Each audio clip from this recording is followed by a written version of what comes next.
Because the fact that I'm a 24-year-old adult sitting in the middle of my house on the floor crying and wailing and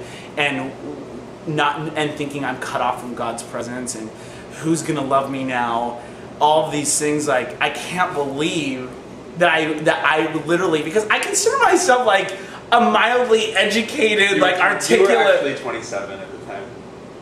Oh, when that happened, that's true. That is, I was thinking, okay, I'm mixing up ages, because when I was 24, 25 when I came out, I was 27 when this happened.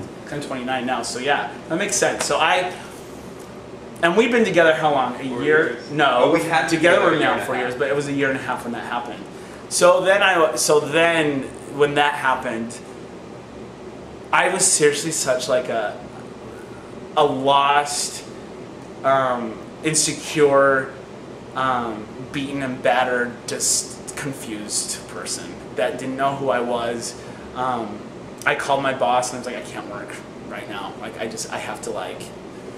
But it was good for me because it gave me a chance to redefine what that word God means. You know, just that it's not under a roof, and it's not in this book only, and it's not only in this kind of music, and it's not only in this kind of book, you know.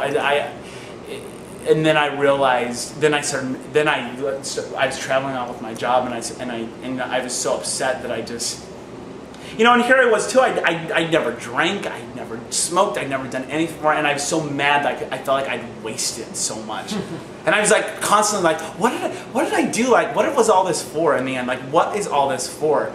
And thank God, you know, we got back together, and I came to my senses, and the brainwashing was over. And you know, and once I came out of it, I realized, and it wasn't until I went back to U to finish my degree that I realized how dangerous of a place I was in that organization. And you know, and it really works for some people, and I'm not discrediting that at all, because it makes, for example, my grandma, who's my hero, it makes her very happy, and that's why I continue to respect it, because that organization gives my grandmother happiness.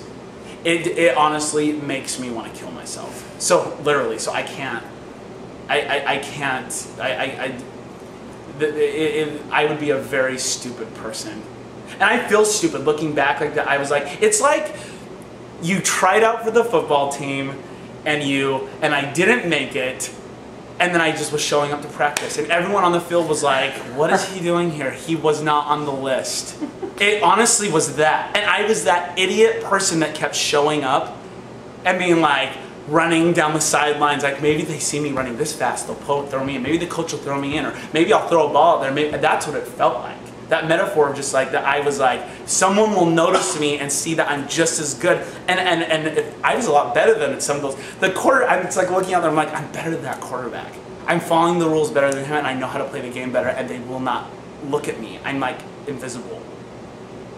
And now that I look back and I realize that, it's not about being negative, it's not about being anti-anything, it's a very harsh reality to have to look at, and they're facts, and they're things that happen to you, and you can't, and in order to progress, to move forward, you have to be able to acknowledge all the mistakes in your life, even if you aren't the one that made them, the mistakes that were made to you, and someone made did me wrong big time in that organization, and I have to recognize that so it doesn't happen again.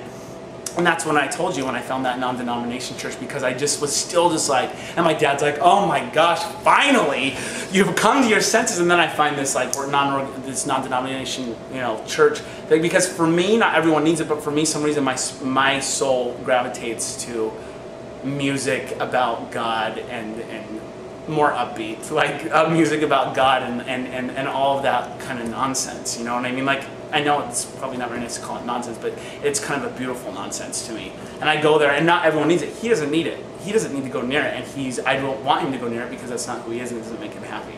But it makes me happy. But he goes with me every Sunday anyway. But you know, I guess it's just, the minute you lose hope, the minute that you lose sight of who you are, and to anyone that is out there, I mean, honestly, if I would have known that there were people like you that are reaching out to people, it would have saved me. I would have done an incredible detour. and not gone through the mud and not hurt myself and beat myself up, I would have gotten a lot more sleep. I would have been able to foster a lot more friendships. I would have been able to realize that my parents weren't the devil because they drank wine.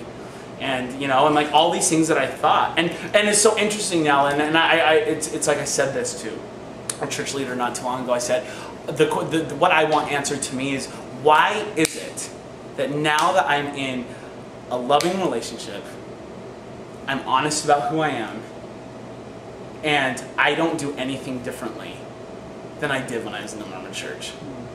Why is my life just so radically different?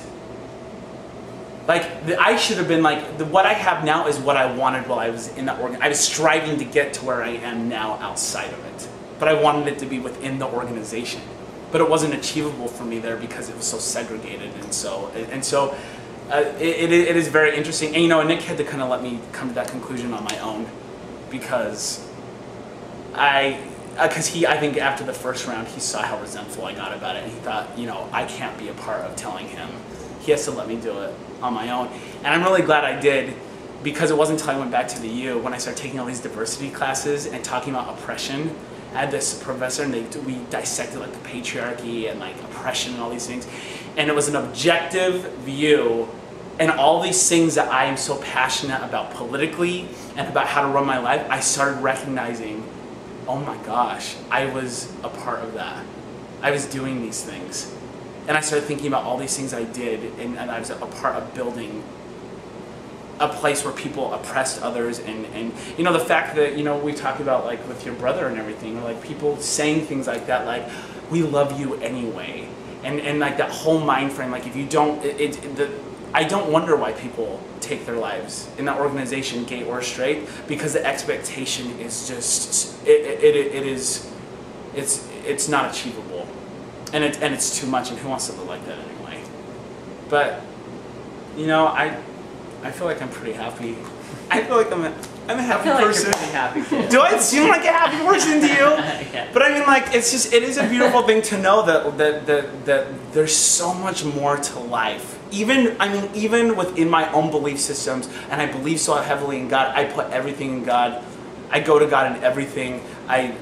I'm all about God being, even though He's unpredictable, He's intentional, I'm about all of those things. But I'm also, because there's so much mystery about that, and because God Himself has never appeared to me, and all these things, that I found so much more, I've stopped worrying about the background noise, you know what I mean? It feels like it's just like this, like, static of all these things, oh my gosh, and what about this, and what about that, how am I going to get into this interior of glory, and how am I going to do that? I just don't care. I don't care what heaven looks like.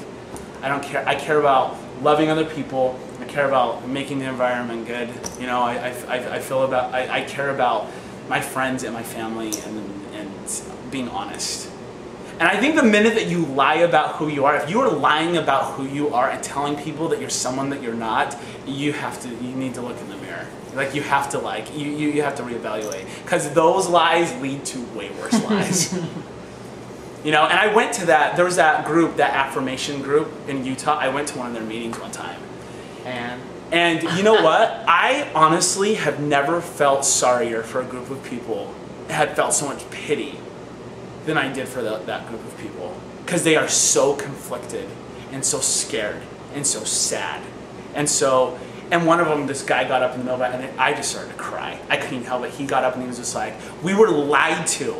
I have 3 kids and an ex-wife that will not, still after 20 years will not come to the same room with me, because we were promised in blessings if we got married, it would leave. I mean, and that is just like, to me, this is like, those are unforgivable things almost. Like, those are things like when you lie to someone, where you create that much hurt for the woman, for the man, for their children, for their families. I mean, it is just like, this is supposed to... But do you feel like the people who gave that advice believe what they're saying? Do you believe they're intentionally lying? No. I don't know. You know, I sure as hell hope not. I hope that we are not. I hope that that those people are not in that frame of mind. I think that's even scarier though.